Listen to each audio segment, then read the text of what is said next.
বন্ধুগণ নমস্কার।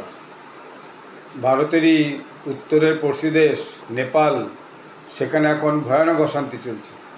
এই নিয়ে আমি একটা ভিডিও করে আগে জানিয়েছি। আজকে যে বিশেষ বিশেষ ডেভেলপমেন্টগুলো হয়েছে সেটাকে জানানোর জন্যই এই ছোট ভিডিওটা আমি করছি।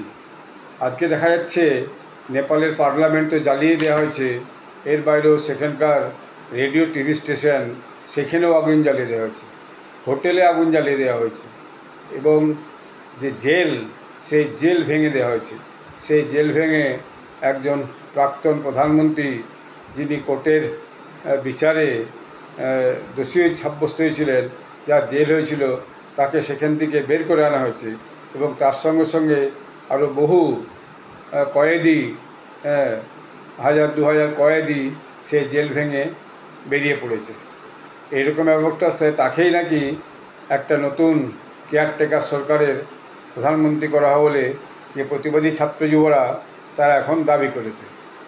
এখন এই যে এরকম আন্দোলন, এই আন্দোলনটা নতুন নয়, এটা সে আরব স্প্রিংয়ের নাম থেকে টিউনিসিয়া থেকে শুরু হয়েছিল এবং তারপর দেখা গেছে অনেক দেশ, পাকিস্তানে ইমরান খানকে জেলে ভরে দেওয়া হয়েছে, শ্রীলঙ্কায় একই রকম ঘটনা ঘটেছে, বাংলাদেশে কদিন আগে কমাস আগে এইরকম ঘটনা ঘটেছে।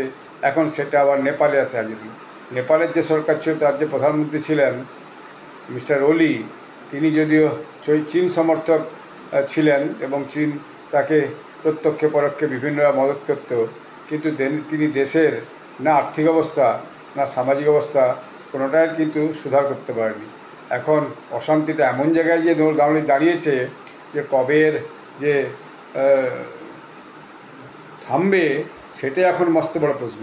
যেহেতু মিলিটারি এখন সেখানকারের প্রায় ক্ষমতা দখলের মতোই, তারা অনেকটা জিনিসটা করায়ত্ত করেছে। মিলিটারি জনগণকে বলেছে যে আপনারা শান্ত হন এবং আপনারা সবাই ঘরে ফিরে যান। সে কথা আর কে শুনে? একটু আগে দেখা গেল ভিডিওতে যে উত্তেজিত ছাত্র যুবরা মিলিটারি হেডকোয়ার্টারকেই তার সামনে যেই ঘেরাও করার মতো অবস্থা। এতে অশান্তিটা আরও বেড়েছে। মিলিটারিও কতদিন এভাবে চুপ করে থাকবে সেটাও বলা বড় মুশকিল। একটা কেয়ারটেকার গভর্নমেন্ট হবে, সংবিধান পাল্টানো হবে এবং এমনভাবে দেশের সম্পদ, রাষ্ট্রীয় সম্পদকে আগুন জ্বালিয়ে নষ্ট করাচ্ছে, যেটা খুবই দুঃখের। আগামী দিনে এসব সম্পদ নেপাল কী করে তৈরি করবে সেটাই মস্ত বড় চিন্তার ব্যাপার। ভারতের বর্ডারিং দেশ বলে ভারতের কাছেও খুব চিন্তা। ভারত সরকার খুব কঠোরভাবে নজর দিয়েছে এবং বর্ডারের সিকিউরিটি ভীষণভাবে বাড়িয়ে দিয়েছে। আপনারা এই চ্যানেলটি সাবস্ক্রাইব করবেন। ধন্যবাদ।